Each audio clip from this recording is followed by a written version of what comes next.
नमस्कार, मी राहुल विश्रुटी आवडी एज्युकेशन या यूट्यूब चॅनलमध्ये प्रथमतः तुम्हा सर्वांचं सहर्ष स्वागत करतो. आपण जर या चॅनलवर नवीन असाल तर लाईक, सबस्क्राईब आणि शेअर करायला विसरू नका. आज आपण बीजगणित भाग 1 इयत्ता 10वी लेक्चर क्रमांक 2 आज बघणार आहोत. लेक्चर क्रमांक 1 मध्ये आपण दोन चलातील रेषीय समीकरण म्हणजेच काय, दोन चलातील रेषीय समीकरणांचे सामान्य रूप आणि दोन चलातील रेषीय समीकरणे कशी ओळखायची हे शिकलेलो आहोत. आज आपण एक सामायिक रेषीय समीकरण म्हणजेच काय हे अभ्यासणार आहोत. एक सामायिक रेषीय समीकरण म्हणजे जेव्हा आपण दोन चलातील दोन रेषीय समीकरणांचा एकाच वेळी विचार करतो तेव्हा त्या समीकरणांना काय म्हणतो, एक सामायिक रेषीय समीकरण असे म्हणतो. पुन्हा एकदा सांगतोय का, जेव्हा आपण दोन चलातील दोन रेषीय समीकरणांचा एकाच वेळी विचार करतो तेव्हा त्या समीकरणांना एक सामायिक समीकरण म्हणतात. बरोबर. आता आपण या पूर्वीच्या लेक्चर मध्ये दोन चलातील रेषीय समीकरणाचे सामान्य रूप बघितलं होतं. कोणतं होतं ते सामान्य रूप? ax + by + c = 0 हे दोन चलातील रेषीय समीकरणाचे सामान्य रूप होतं. बरोबर. आता आपण एक सामायिक रेषीय समीकरण अभ्यासणार आहोत. तुम्ही इयत्ता 9वी मध्ये सुद्धा एक सामायिक रेषीय समीकरणे अभ्यासलेला असणार. आता एक मी उदाहरण देतो एक सामायिक रेषीय समीकरणाचं. x + y = 5 आणि x - y = 3 ही दोन समीकरणे आहेत. या दोन्ही समीकरणांचा जेव्हा आपण एकाच वेळी विचार करतो तेव्हा त्या समीकरणांना काय म्हणायचं, एक सामायिक रेषीय समीकरणे असं म्हणतो. आता ही दोन्ही एक सामायिक रेषीय समीकरणं कशी सोडवायची ते पहा. या ठिकाणी x y ही दोन चल आहेत. बरोबर. म्हणजे दिलेले समीकरण हे प्रथमतः ax + by = c या स्वरूपात आहे किंवा नाही हे बघून घ्यायचं. जर नसेल तर या स्वरूपात आपण ही दोन्ही समीकरणं तयार करून घ्यायची. त्यानंतर यांचे सहगुणक बघायचे. समान सहगुणक कोणाचे आहेत? या ठिकाणी x चा सहगुणक सुद्धा 1 आहे, y चा सुद्धा 1 आहे. त्यानंतर काय बघायचं आपल्याला, चिन्ह विरुद्ध कशाचे आहेत बघायचे. कोणत्याही विरुद्ध संख्येचा म्हणजे धन आणि ऋण असेल तर काय होतो, कॅन्सल होतो. म्हणजे +1 - 1 = 0. आता या ठिकाणी y या चलाचा सहगुणक 1 आहे, या y चा सुद्धा 1 आहे आणि चिन्ह बघा त्यांची धन आणि ऋण आहे. म्हणजेच आपण जर या दोन्ही समीकरणांची बेरीज केली तर y ही टर्म काय होऊ शकते, कॅन्सल होऊ शकते. मग काय करायचं, अशा वेळी दिलेले समीकरण आहे त्या पद्धतीने लिहून घ्यायचं. त्यानंतर समीकरण 1 व 2 ची काय करावी लागणार आहे, आपल्याला बेरीज करावी लागणार आहे. काय करावी लागणार आहे, बेरीज. समीकरण 1 व 2 ची बेरीज केला x + y = 5 आणि x - y = 3. आता बेरीज करायची आहे, चिन्ह बदलण्याची गरज नाहीये. x + x सहगुणक प्रत्येकाचा 1 1 आहे. 1 + 1 किती होणार, 2x. अधिक आणि वजा काय होणार, वजा म्हणजे 1 - 1 0. y ही टर्म काय झाली, कॅन्सल झाली. बरोबर. 5 आणि 3 8 म्हणजे x ची व्हॅल्यू काय मिळणार आहे आपल्याला, 8. हा गुणाकाराचा उजव्या बाजूला गेल्यानंतर भागाकार होणार. म्हणजेच x ची व्हॅल्यू आपल्याला किती मिळणार, 4 मिळणार. आता आपण काय करायचं आहे, x ची व्हॅल्यू 4 मिळाली. आता ही x = 4 ही किंमत कशामध्ये ठेवायची आहे, x = 4 ही किंमत आपल्याकडे दोन समीकरण आहेत. कोणत्याही एका समीकरणामध्ये ठेवा. मी समीकरण नंबर 1 मध्ये ही किंमत ठेवतो. x = 4 ही किंमत समीकरण 1 मध्ये ठेवू. समीकरण 1 कोणतं आहे लिहून घ्या, x + y = 5 हे समीकरण 1 आहे. बरोबर. आता x ची किंमत तुम्हाला 4 मिळाली ती पुट करा. 4 + y = 5. मग y ची किंमत काय झाली, 5 अधिक 4 उजव्या बाजूला घ्या, -4 होणार. म्हणजेच y ची किंमत 1 मिळाली. म्हणजेच x = 4 आणि y = 1. आता या किमती बरोबर आहेत की चूक आहेत हे पडताळून पाहायचं आहे आपल्याला. x ची किंमत 4 आणि y ची किंमत 1 ही कोणत्याही एका समीकरणामध्ये पुट करून ठेवून बघा. 4 + 1 = 5. कंडिशन सॅटिस्फाय होते. त्यानंतर x - y = 3 म्हणजे 4 - 1 उत्तर किती येणार आहे, 3. म्हणजे जे आपण जे उत्तर काढलेले आहेत ह्या ज्या उकली आहेत x आणि y च्या उकली किती मिळाल्या आपल्याला, x ची किंमत 4 आणि y ची किंमत 1. म्हणजे ज्या आपण उकली काढलेल्या आहेत त्या बरोबर आहेत. या पद्धतीने आपण एक सामायिक रेषीय समीकरण अभ्यासणार आहोत. आता आपल्या पाठ्यपुस्तकातील पहिलं उदाहरण आहे, खालील एक सामायिक समीकरणे सोडवा. तर एक सामायिक समीकरण सोडवण्याची पद्धत मी तुम्हाला सांगितली आहे. पहिली स्टेप काय करायची आपल्याला, दोन्ही समीकरण ax + by = c या स्वरूपात लिहून घ्यायचे. नसतील तर लिहून घ्यायचे, असतील तर ॲज इट इज लिहायचे. त्यानंतर दिलेले समीकरणाला समीकरण नंबर 1, समीकरण नंबर 2, त्यानंतर सहगुणक समान आहेत काय बघायचे. कोणत्याही चलाचे सहगुणक काय असले पाहिजेत, समान असले पाहिजे. जर समान नसतील तर ते समान करून घ्यायचे. आता ते आपण या उदाहरणाद्वारे अभ्यासू. आता या ठिकाणी बघा, 5x - 3y = 8 हे इक्वेशन नंबर 1 आहे आणि दुसरं 3x अधिक y बरोबर 2 हे समीकरण नंबर 2. क्लिअर आहे इथपर्यंत सर्वांना? आता या ठिकाणी बघा ऋण आणि धन पण यांचा सहगुणक काय नाही, समान नाही. समीकरण 1 मध्ये y चा सहगुणक -3 आहे, ऋण 3, आणि समीकरण 2 मध्ये y या चलाचा सहगुणक धन 1 आहे, बरोबर. मग आता समीकरण 2 मध्ये y चा सहगुणक आपल्याला 3 करून घ्यायचा आहे. त्याच्यासाठी समीकरण 2 ला कितीने गुणावे लागेल, आपल्याला 3 ने गुणावे लागेल. मग इथे लिहावं लागेल आपल्याला समीकरण 2 ला कितीने गुणू, 3 ने गुणू, बरोबर. तर यानंतर बघा काय करावं लागेल, समीकरण 2 ला 3 ने गुणा, प्रत्येक टर्मला डाव्या आणि उजव्या बाजूला 3 त्रिक 9x अधिक 3 गुणिले y 3y 3 2 6. हे एक नवीन समीकरण मिळालं. याला पुढचा नंबर द्या, समीकरण नंबर 3. आता समीकरण 1 आणि समीकरण 3 मध्ये बघा y चे जे सहगुणक आहेत ते समान झाले आणि चिन्ह सुद्धा विरुद्ध झाले. चिन्ह विरुद्ध आणि सहगुणक समान असतील तर काय करायचं म्हणून मी सांगितलं तुम्हाला मागच्या उदाहरणामध्ये, दोन्ही समीकरणांची बेरीज करायची. मग आता समीकरण 1 व समीकरण किती 3 यांची काय करावी लागणार आहे, आपल्याला बेरीज करावी लागणार आहे. यांची बेरीज करू. समीकरण 1 कोणतं आहे बघा, 5x - 3y बरोबर 8 हे पहिलं समीकरण आहे. आणि तिसरं समीकरण नवीन तयार झालेले समीकरण 9x अधिक 3y बरोबर 6 हे क्रमांक 3 चं समीकरण आहे. यांची आपल्याला बेरीज करायची आहे. बेरीज करताना काय होणार, सरळ सरळ बेरीज करा. अधिक 3 - 3y कॅन्सल झाला, 5 आणि 9 किती 14x बरोबर 8 अधिक 6 14, म्हणजेच x ची किंमत काय मिळाली, 14 आणि x मध्ये गुणाकार आहे. आपल्याला x ची किंमत काढायची आहे. गुणाकाराचा उजव्या बाजूला गेल्यानंतर काय होणार, भागाकार होणार. म्हणजेच x बरोबर 14 एके 14. x ची किंमत किती मिळाली आपल्याला, 1 मिळाली. आता याच्या पुढे यायचे x ची किंमत 1 आहे. x बरोबर 1 ही किंमत कोणत्याही एका समीकरणामध्ये ठेवा. आपल्याकडे एकूण किती समीकरण आहेत, 3 समीकरण आहेत. x बरोबर 1 ही किंमत समीकरण मी 2 मध्ये ठेवतो, समीकरण 2 मध्ये ठेवू. समीकरण 2 बघा, समीकरण 2 लिहून घ्या पहिल्यांदा. 3x अधिक y बरोबर 2. आपल्याला कशाची किंमत काढायची आहे आता, y ची किंमत. x ची ऑलरेडी मिळालेली आहे, x बरोबर 1. 3 ज्या ठिकाणी x दिसतो त्या ठिकाणी 1 पुट करा, अधिक y बरोबर 2. 3 गुणिले 1 किती 3 अधिक y बरोबर 2. y बरोबर किती होणार सांगा, प्रत्येक स्टेपला म्हणून चिन्ह द्यायला विसरू नका. y बरोबर 2 अधिक 3 चा काय होणार, -3 होणार. y बरोबर 2 - 3 म्हणजेच काय येणार, ऋण 1 येणार. अधिक आणि वजा असेल तर वजाबाकी करा आणि मोठ्या संख्येचं चिन्ह द्या. म्हणजे उकल काय मिळाली आपल्याला, x आणि y. x ची किंमत 1 आणि y ची किंमत ऋण 1 मिळाली. आता या किमती बरोबर आहेत का ते पडताळून पहा. या किमती कोणत्याही एका समीकरणामध्ये ठेवून बघा. पहिलं समीकरण घेऊया आपण, 5x - 3y बरोबर 8. 5 x ची किंमत किती मिळाली, 1 मिळाली. 3 ॲज इट इज, y ची किंमत ऋण 1.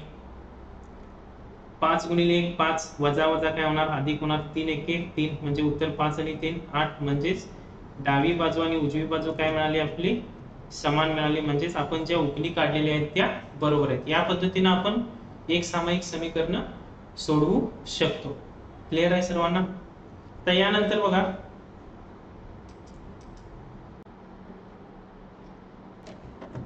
आता आपण या ठिकाणी उदाहरण क्रमांक 2 बघूया. उदाहरण क्रमांक 2 मध्ये 3x अधिक 2y बरोबर 29 हे समीकरण नंबर 1 दिलेलं आहे तुम्हाला, बरोबर. त्यानंतर दुसरं समीकरण कोणतं आहे, 5x - y बरोबर 18 हे समीकरण नंबर 2. समीकरण 1 आणि 2 मध्ये चिन्ह बघा विरुद्ध कशाचे आहेत, y या चलाची चिन्ह काय आहेत, विरुद्ध आहेत. आपण त्या चलाचे सहगुणक समान नाहीत. मग प्रथमतः काय करूया आपण, त्या दोन्ही चलाचे सहगुणक समान करून घ्या. समीकरण 2 मध्ये चलाचा सहगुणक किती आहे, 1 आहे. मग त्याचा सहगुणक आपण किती करून घेऊया, 2 करून घेऊया. म्हणजे त्या समीकरणाला कितीने गुणावं लागेल, 2 ने गुणावं लागेल, बरोबर. म्हणजे समीकरण 2 ला 2 ने गुणू. 2 ने गुणा, 5 दुने 10x वजा 2 गुणिले y काय होणार, 2y आणि 18 दुने 36 हे समीकरण नंबर किती झालं, 3 झालं, बरोबर. आता समीकरण 1 व 3 यांचा विचार करूया. समीकरण 1 व 3 यांची बेरीज करावी लागेल. समीकरण 1 व 3 यांची बेरीज करू. समीकरण 1 3x अधिक 2y बरोबर 29 आणि समीकरण 3 10x वजा 2y बरोबर 36. समीकरण 1 व समीकरण 3। आता समीकरण 1 व 2 मध्ये अधिक 2y वजा 2y कॅन्सल झाला, 10 अधिक 3 13x, 29 आणि 36 यांची बेरीज करा, 9 अधिक 6 15 8 3 4 5 6, x बरोबर 65 गुणाकाराचा भागाकार, बरोबर। x बरोबर 13 पंचे 65, x ची किंमत किती आली 5 मिळाली। आता x बरोबर 5 ही किंमत कशामध्ये ठेवायची आपल्याला, समीकरण 1 मध्ये ठेवा, 2 मध्ये किंवा 3 मध्ये ठेवा। आपण 1 मध्ये ठेवूया, समीकरण 1 मध्ये ठेवू, समीकरण 1 मध्ये ठेवू। आता 3x अधिक 2y बरोबर 29 हे समीकरण 1 आहे। 3x अधिक 2y बरोबर 29। आता x ची किंमत किती पुट करायची आपल्याला, 5 पुट करा, 3 गुणिले 5 15 अधिक 2y बरोबर 29, 2y बरोबर 29 अधिक 15 चा काय होणार वजा 15, म्हणजे 2y बरोबर 9 5 गेले 4 राहिले, 2 1 गेला 1 राहिला। y ची किंमत किती मिळाली 14 भागिले 2, म्हणजे y ची किंमत किती असणार आहे 7 असणार आहे। म्हणजे आपल्याला उकल काय मिळाली x आणि y, x ची किंमत 5 आणि y ची किंमत काय मिळाली 7 मिळाली। आता पडताळून पहा, x ची किंमत 5 आणि y ची किंमत 7 कोणत्याही एका समीकरणामध्ये, समीकरण 2 मध्ये ठेवून बघा, 5x वजा y बरोबर उत्तर किती आलं पाहिजे आपलं 18 आलं पाहिजे। 5x ची किंमत 5 वजा y ची किंमत 7 बरोबर 18 येते का चेक करा, 5 5 25 वजा 7 बरोबर 18 येणार, म्हणजेच आपण ज्या किमती काढलेल्या आहेत त्या काय आहेत बरोबर आहेत। आतापर्यंत आपण 2 उदाहरणं बघितली, दोन्ही उदाहरणामध्ये सहगुणक समान करून घेतले, बरोबर। याच्यामध्ये काही तुम्हाला प्रॉब्लेम असेल तर तुम्ही कमेंट करून विचारू शकता। यानंतरचा पुढचा प्रॉब्लेम आहे उदाहरण क्रमांक 3 बघा, 15x अधिक 17y बरोबर 21 आणि 17x अधिक 15y बरोबर 11। यामध्ये सुद्धा 2 समीकरण आहेत, बरोबर। पहिलं समीकरण बघा, पहिलं समीकरण 15x अधिक 17y बरोबर 21 हे समीकरण नंबर 1, हे x अधिक by बरोबर c या स्वरूपात आहे, त्यामुळे याला त्या स्वरूपात करून घेण्याची काही गरज नसणार आहे। आणि दुसरं समीकरण 17x अधिक 15y बरोबर 11 हे समीकरण नंबर 2। आता या समीकरणामध्ये आणि यापूर्वी आपण 2 उदाहरणं बघितली, त्याच्यामध्ये काय फरक दिसतोय तुम्हाला, काहीतरी फरक असणार आहे ना। या ठिकाणी बघा, या दोन्ही समीकरणामध्ये ज्या तिरप्या संख्या आहेत, तिरप्या संख्या म्हणजे cross values 15x 15y 17x 17y बरोबर, या काय आहेत समान आहेत। मग ज्यावेळी अशी उदाहरणं तुम्हाला परीक्षेमध्ये विचारतील त्यावेळी एक गोष्ट पहिल्यांदा लक्षात ठेवा, जर क्रॉस व्हॅल्यूज तिरप्या संख्या समान असतील तर पहिल्यांदा दोन्ही समीकरणांची, समीकरण 1 व 2 ची काय करायची बेरीज करायची, काय करायची बेरीज। मग यामध्ये तुम्हाला एक समीकरण मिळेल आणि त्यानंतर दुसरी स्टेप काय करायची, समीकरण 1 व 2 यांची वजाबाकी करायची। काय सांगितलं मी परत एकदा सांगतो बघा, ज्यावेळी अशी समीकरण तुम्हाला परीक्षेमध्ये किंवा सराव संचमध्ये पुढे विचारतील त्यावेळी काय करणार, 15 15 17 17 या ठिकाणी कोणते वेगळ्या व्हॅल्यू असतील, 50 50 असेल, 100 100 असेल, तिरप्या संख्या जर समान असतील तर पहिल्यांदा समीकरण 1 व 2 ची बेरीज करावी आणि त्यानंतर समीकरण 1 व 2 ची वजाबाकी करावी। मग आता प्रथमतः आपण काय करूया, समीकरण 1 व 2 ची बेरीज करूया। समीकरण 1 व 2 ची बेरीज करा, 15x as it is 17y बरोबर 21, त्यानंतर 17x अधिक 15y बरोबर 11। आता या दोन्ही समीकरणांची बेरीज करूया, 15 अधिक 17 किती होणार सांगा, 32x अधिक 32y बरोबर 32 बरोबर। आता या पूर्ण समीकरणामध्ये 32 32 32 याच्यामध्ये सर्वात मोठी संख्या पहिल्यांदा बघा आणि त्यानंतर सर्वात लहान संख्या बघा। सर्वात लहान संख्या नाही, कारण या तिन्ही संख्या समान आहेत, म्हणजे या पूर्ण समीकरणाला डाव्या बाजूला आणि उजव्या बाजूला 32 या संख्येने भाग जातो। मग आता 32 या संख्येने भाग देऊया आपण, काय मिळणार x अधिक y बरोबर 1 मिळणार, बरोबर। हे समीकरण नंबर 3। आता याला कितीने भाग दिला, एक कंसामध्ये दिला 32 ने भागून, बरोबर। हे समीकरण नंबर किती मिळाला आपल्याला, क्रमांक 3। आता यानंतर बघा, पहिल्यांदा आपण बेरीज केली, याच्या पुढची स्टेप काय सांगितली होती मी तुम्हाला, वजाबाकी करायची। मग मोठ्या समीकरणामधून केव्हाही लहान समीकरण वजा करायचं।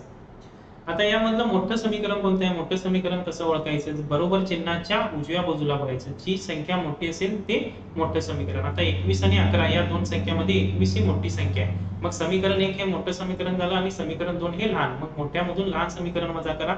समीकरण 1 मधून समीकरण 2 काय करायचं आपल्याला? वजा करू. समीकरण 1 कोणतं आहे सांगा? 15x अधिक 17y बरोबर 21 हे समीकरण 1 आहे आणि समीकरण 2 17x अधिक 15y बरोबर 11 आहे. हे समीकरण नंबर 2. आता आपल्याला वजाबाकी करायची आहे, त्यामुळे दुसरं जे समीकरण असेल त्याची चिन्ह आपल्याला बदलावी लागतील. जर धन असेल तर ऋण करा आणि ऋण असेल तर धन करा. आता 17x चे चिन्ह काय बघा? धन आहे, धनचा ऋण म्हणजे वजा 17x झाला. अधिक 15y चा काय होणार? वजा 15y होणार आणि अधिक 11 चा वजा 11 होणार. इथपर्यंत समजले तुम्हाला? तर याच्या पुढे बघा, 15 आणि 17 यांची वजाबाकी करायची. 15 चे चिन्ह काय? अधिक आहे. अधिक वजा काय होणार? वजा 15 वजा 17 म्हणजे 17 तून 15 गेले, 2 राहिले, मोठी संख्या 17. 17 चं चिन्ह वजा म्हणजेच वजा 2x. अधिक 17 वजा 15, अधिक आणि वजा असेल तर वजाबाकी करायची. मोठी संख्या 17 आहे, 17 चं चिन्ह अधिक आहे, त्यामुळे या ठिकाणी कोणतं चिन्ह येणार? अधिक चिन्ह येणार. 2y बरोबर. आता 21 मधून वजा 11 करा. 21 मधून 11 गेले, किती राहिले? 10 राहिले. बरोबर. आता यामध्ये सर्वात लहान संख्या आणि सर्वात मोठी. सर्वात लहान संख्या 2 आहे, सर्वात मोठी 10 आहे. 10 या संख्येला 2 न भाग जातोय, 2 ला जातोय, म्हणजेच या पूर्ण समीकरणाला किती न भाग देऊया आपण? 2 न भाग देऊ. 2 न भाग दिल्यानंतर काय येणार? पहिल्याचं चिन्ह काय? वजा x as it is plus y बरोबर 2 पंचे 10 म्हणजेच 5 येणार. हे समीकरण नंबर किती? 4. बरोबर. किती न भागला या ठिकाणी? 2 ने भागून. तुम्ही वजा 2 ने सुद्धा भागला तरी चालेल, काही प्रॉब्लेम नाही.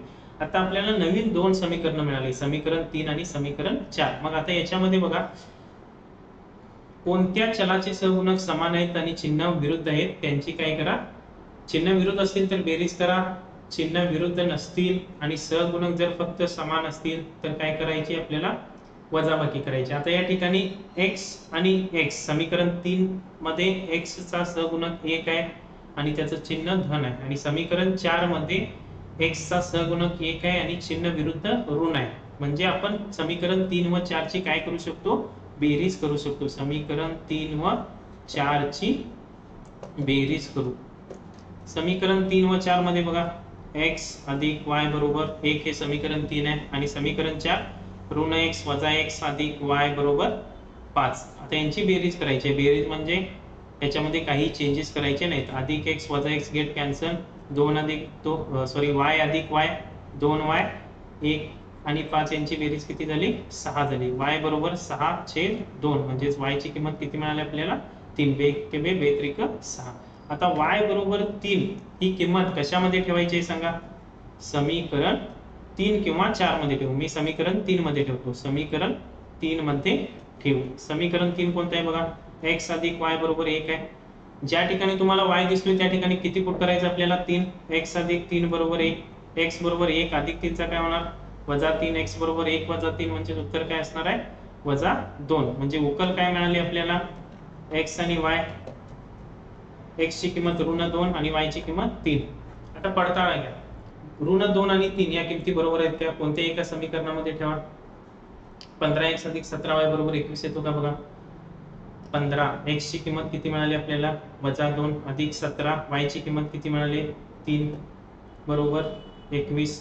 15 दुनी किती येणार? 30 येणार ना? ऋण 30 अधिक आहे 17 त्रिक 51 बरोबर 21 येतो का बघा? 51 मधून वजा 30 म्हणजे 30 कमी करा, उत्तर किती येणार आहे? 21. म्हणजे जे काही आपल्या उकली आहेत त्या काय बरोबर आहे. आतापर्यंत आपण 3 प्रकारची उदाहरणं बघितली. बरोबर. पहिलं उदाहरण कोणतं बघितलं आपण?